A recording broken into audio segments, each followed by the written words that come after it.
Shalom, shalom.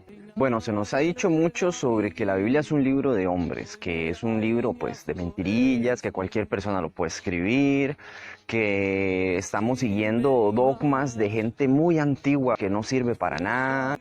Yo les digo que no, que de hecho hay muchas maneras de demostrar que la Biblia es un libro sobrenatural. Vamos a ver solamente un punto que vamos a tocar ahorita, que va a ser el punto de la ciencia. Hay ciencia en la Biblia, hay ciencia más avanzada de su tiempo, porque de hecho si lo estudiamos vamos a ver cosas demasiado interesantes. Vamos a ver que hay descubrimientos científicos muchísimo más avanzados que apenas hace 200 años, 250 años se descubrieron.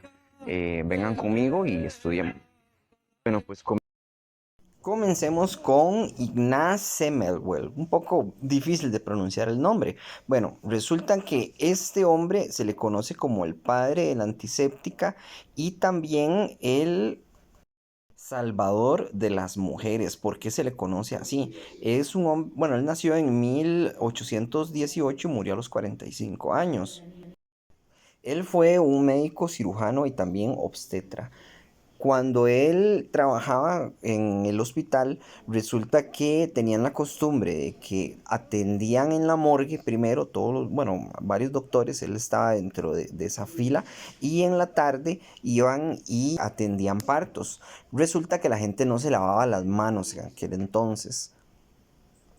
Al no lavarse las manos, las bacterias y todo lo que hoy en día conocemos que en aquel entonces se sabía, pero no se entendía del todo, causaba una enfermedad llamada sepsis puerperal, lo cual es como un tipo de fiebre que se encargaba de matar a muchas de estas mujeres embarazadas.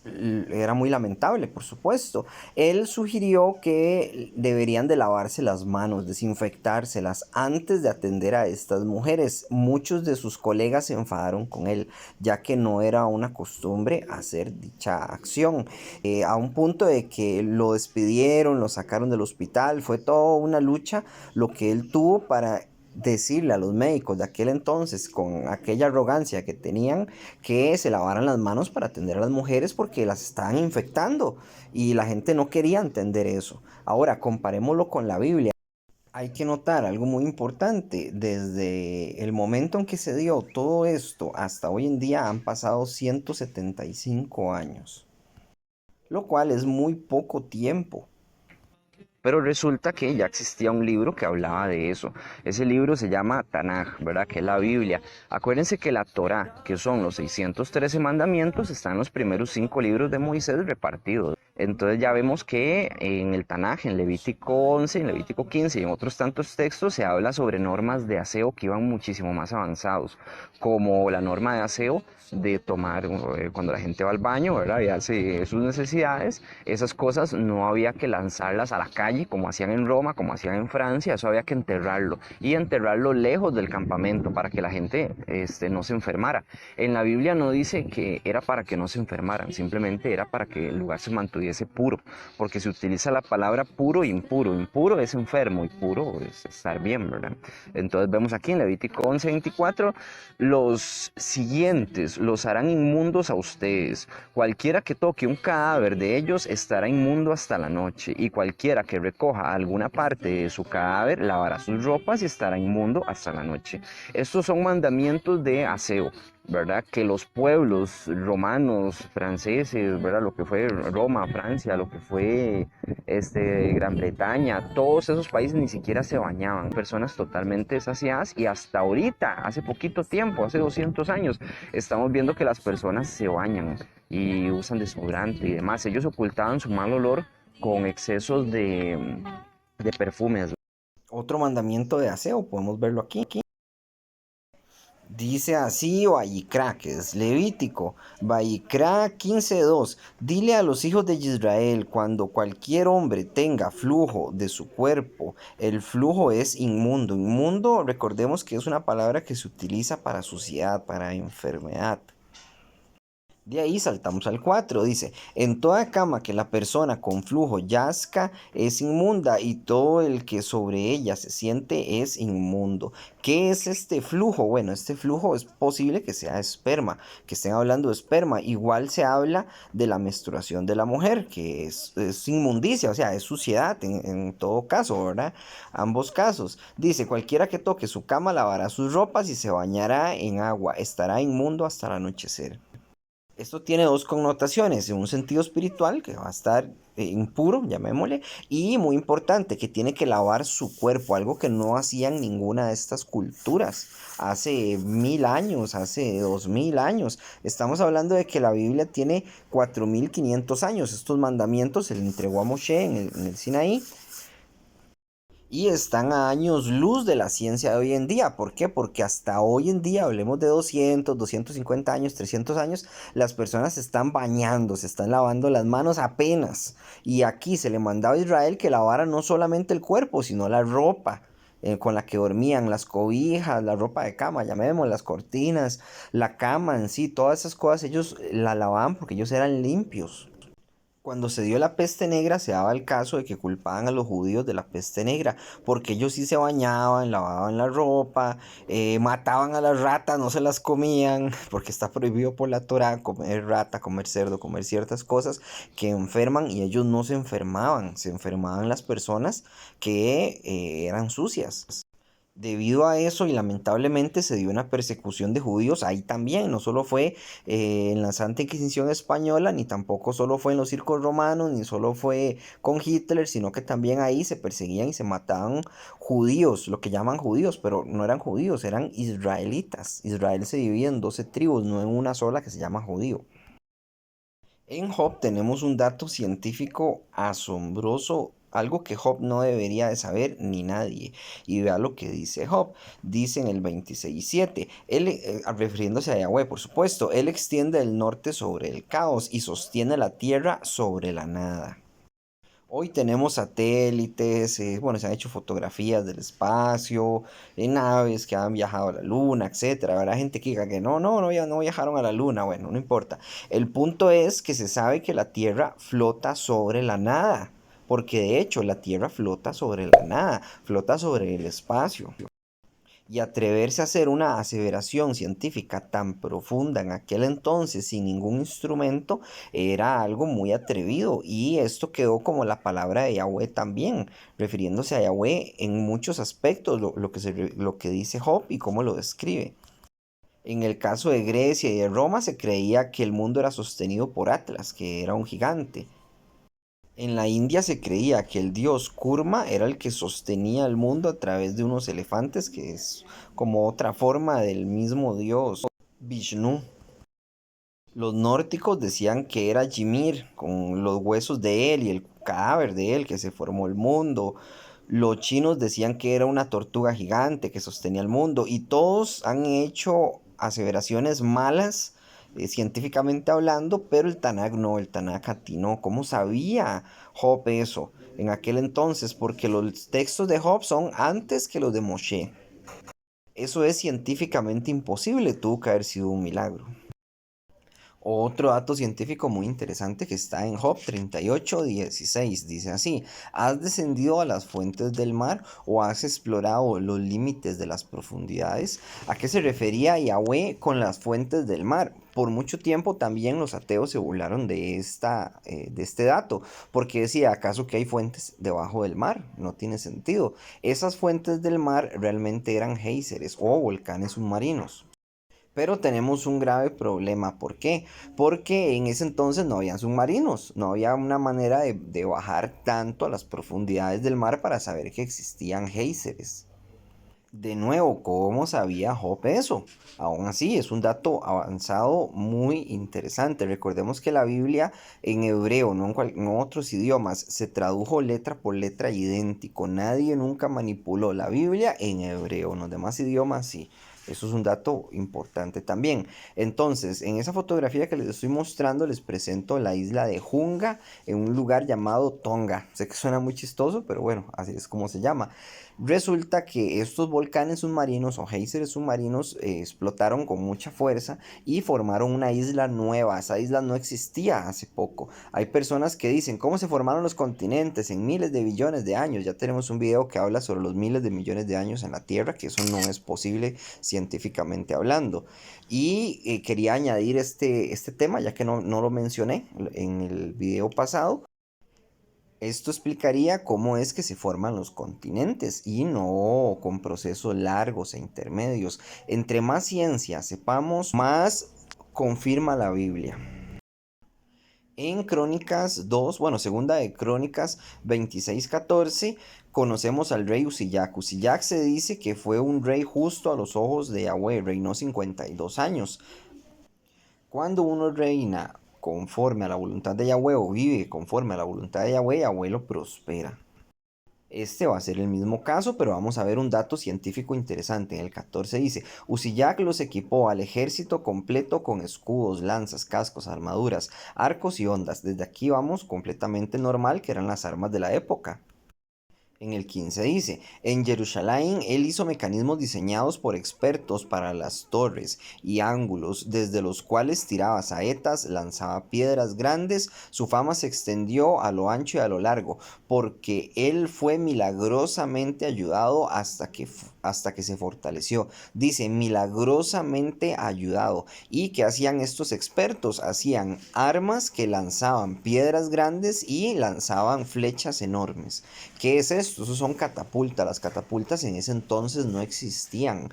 Ellos fueron los primeros y tenían una tecnología oculta al mundo. Si uno busca en qué época nació Usías, que es Uziyac realmente como se pronuncia, se calcula entre el año 750 a 825, antes de la venida de Yahshua, cuando se inventaron las catapultas.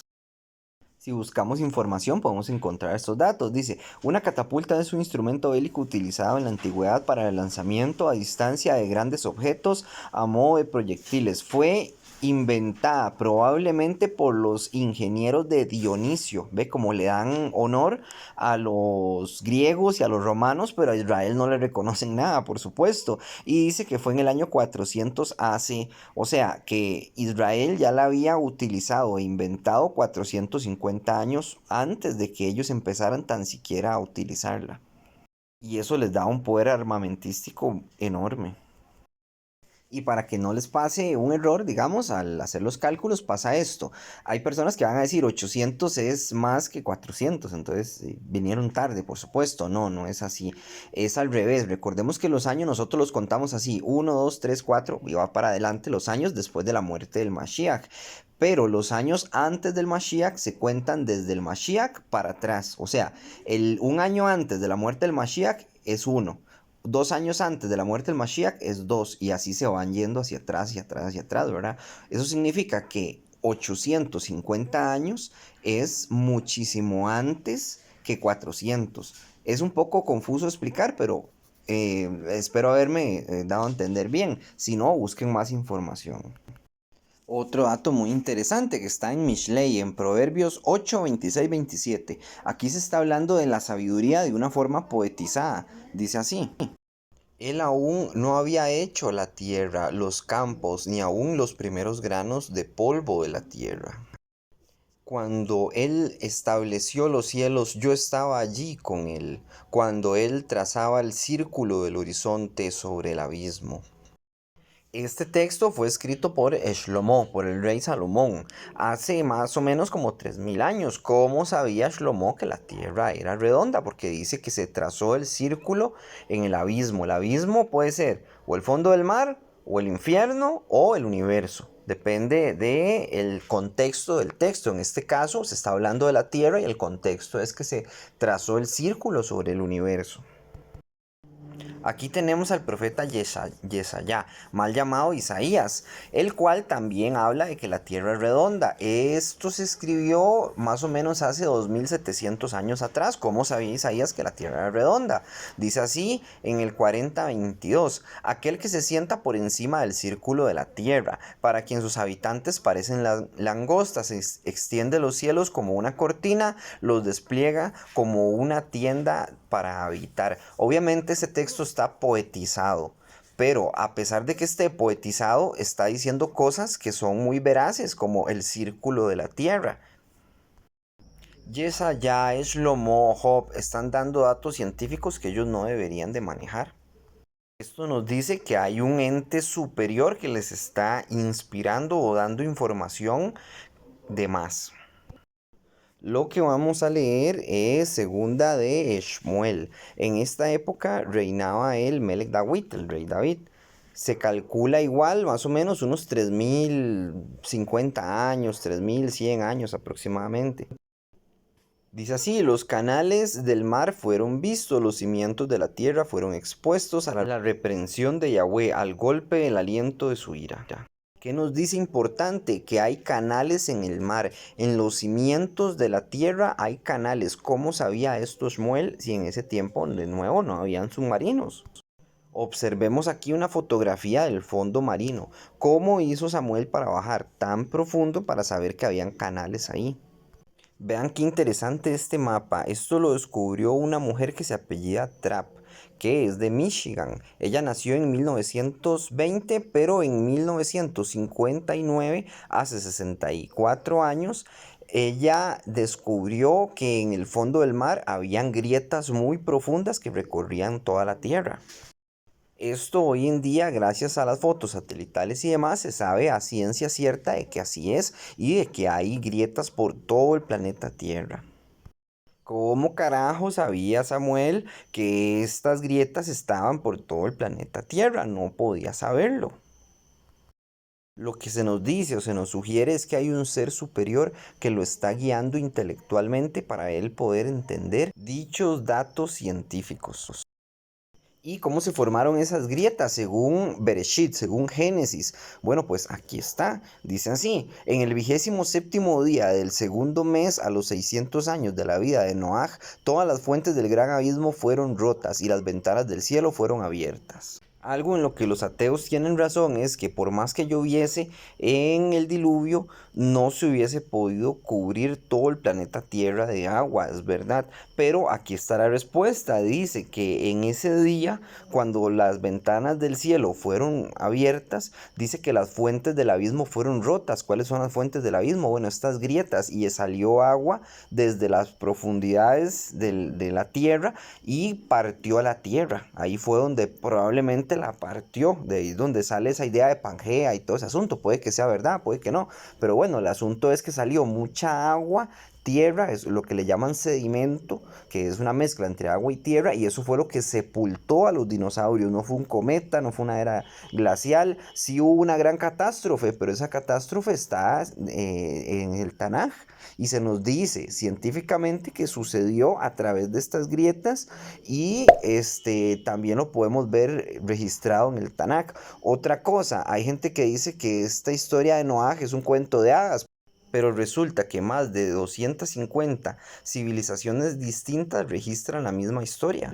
Registran en diferentes lugares del mundo. Si venimos de un mono, ¿cómo hacían los incas para saber de Noaj? O sea, ellos no dicen que se llamaba Noaj ni que tenía que ver con Yahweh. Le ponen otro nombre muy similar. Pero el punto es que ellos lo conocían también. Y también los chinos. Y también lo conocían obviamente en Europa a través de la Biblia, digamos. Y de otros lugares, otros tipos de indígenas conocían la historia de Noaj y la registraron igual que en el Tanaj.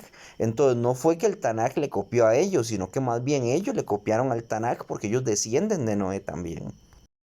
En Job 28-25 también los ateos se burlaban mucho por esto que voy a leer. Dice así, cuando él determinó el peso del viento y parceló el agua por medida, cuando él determinó el peso del viento y se reían y decían, el viento no tiene peso.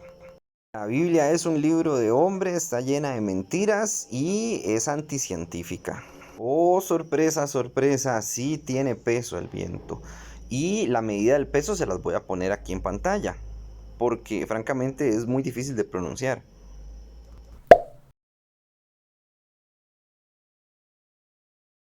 En Job 38:31 puedes atar las cuerdas de los Pléyades y desatar el cinto de Orión, puedes regir las constelaciones del zodiaco en sus temporadas o guiar al gran oso y a sus cachorros. El gran oso y sus cachorros es la osa mayor y la osa menor.